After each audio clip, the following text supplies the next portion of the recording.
আসসালামু আলাইকুম। নাহাস কিচেনে সবাইকে স্বাগতম। আশা করি আপনারা সকলেই ভালো আছেন। আমিও আল্লাহর রহমতে ভালো আছি। তো আজকে আপনাদের সাথে শেয়ার করব একটা পিঠা রেসিপি, যেটার নাম তেজপাতা সুন্দরী পিঠা। পিঠাটা খুবই সহজ, খুব অল্প সময়ে হয়ে যায়। তো চলুন দেখে নিই কিভাবে বানানো যায়। যেহেতু এটা তেজপাতা সুন্দরী পিঠা, তাই আমি প্রথমে নিয়ে নিচ্ছি দুটো তেজপাতা, নিয়ে নিচ্ছি দুইটা ডিম, নিয়ে নিচ্ছি 1 কাপ আটা, নিয়ে নিচ্ছি হাফ কাপ চালের গুঁড়ো। চালের গুঁড়োটা আপনারা ব্যবহার নাও করতে পারেন। আমার হাতের কাছে ছিল চালের গুঁড়োটা, তাই আমি ব্যবহার করছি। এটা শুধু আটা দিয়েও বানানো যায়। এই তো আমি দুটো ডিম ভেঙে নিচ্ছি। এখন স্বাদ মতো লবণ দিয়ে দিচ্ছি। এখন এটাকে আমি ফেটিয়ে নিব। ভালো করে ফাটানো হয়ে গেলে দিয়ে দিব 1 কাপ আটা, দিয়ে দিব হাফ কাপ চালের গুঁড়ো। চালের গুঁড়োটা আমি কম নিয়েছি, আটাটা বেশি নিয়েছি। আপনারা চাইলে শুধু আটা দিয়ে বানাবেন। দিয়ে দিচ্ছি 4 চামচের হাফ চামচ বেকিং পাউডার, দিয়ে দিচ্ছি অল্প পরিমাণ কালো জিরা, দিয়ে দিচ্ছি 10 টাকা দামের দুধের প্যাকেট, আর দিয়ে দিচ্ছি 1 কাপ চিনি। চিনিটা আপনাদের মিষ্টি স্বাদ মতো, যেরকম যে মিষ্টি খান এরকমই দিবেন। আমার 1 কাপ চিনিতে পারফেক্ট হয়েছে মিষ্টিটা। একটু একটু পানি অ্যাড করে আমি ব্যাটারটা বানিয়ে নিব। আপনারা চাইলে, আমি এখানে দুধের প্যাকেটটা ব্যবহার করছি, আপনারা চাইলে দুধও ব্যবহার না করতে পারেন, শুধু পানি দিয়েও এটা করা যায়।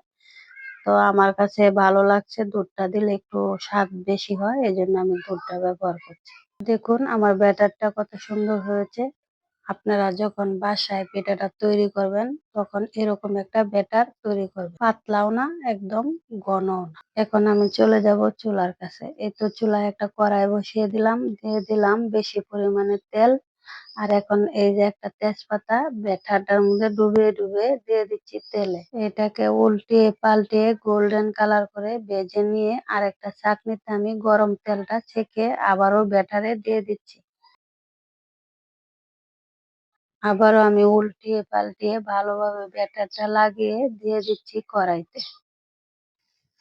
আবারও উল্টিয়ে পাল্টিয়ে ভেজে আমি গোল্ডেন কালার একদম কড়া করে উঠিয়ে নিচ্ছি ছাঁকনিতে। আবারও গরম তেলটা ছেঁকে দিয়ে দিলাম আবারও ব্যাটারে।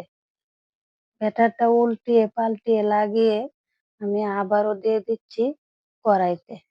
যে জায়গাটা ফাঁকা থাকে, এটা আবার আমি একটু অল্প পরিমাণ হাতে ব্যাটার নিয়ে সমান করে দিচ্ছি। এভাবে এভাবে আমি উল্টিয়ে পাল্টিয়ে খুব কড়া করে একটা গোল্ডেন কালার এনে আমি 5টা লেয়ার দিয়ে ভেজে নিয়েছি। এই তো আমার একটা পিঠা হয়ে গেছে। এখন আমি রেখে দিচ্ছি। এই যে দেখুন কত সুন্দর। এখন যে ব্যাটারটা রয়েছে, আমি আরেকটা তেজপাতা নিয়ে আবারও ওইভাবেই এখন সেম প্রসেসে আবারও একটা পিঠে বানিয়ে নিব। এই যে দেখুন আমি আবারও আরেকটা তেজপাতা দিয়ে আরেকটা পিঠা বানানো শুরু করলাম। আবারও আমি আগের মতো কয়েকটা লেয়ার দিয়ে কড়া কড়া করে ভেজে নামিয়ে নিব।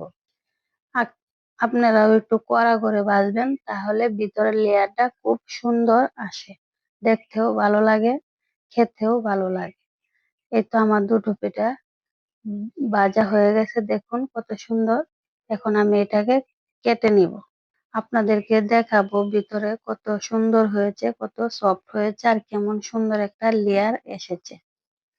দেখুন কি সুন্দর লেয়ার গুলা বেশি হয়েছে, সুন্দর দেখা যাচ্ছে। দেখেন কতটা সফট হয়েছে, একদম নরম তুলতুলে সুন্দর একটা পিঠা হয়ে গেছে। অল্প সময়ের মধ্যে পিঠাটা কমপ্লিট হয়ে গেছে। আমরা যখন সময় পাবো তখনই বাচ্চাদেরকে এভাবে একটা পিঠের উপহার দিতে পারলে বাচ্চারা অনেক খুশি হয়। আজকে পিঠার ভিডিওটা আমার এই পর্যন্তই শেষ। যদি আপনাদের কাছে ভালো লেগে থাকে, লাইক কমেন্ট শেয়ার করবেন। যারা আমার ভিডিওটা আজকে প্রথম দেখছেন, সাবস্ক্রাইব করতে ভুলবেন না।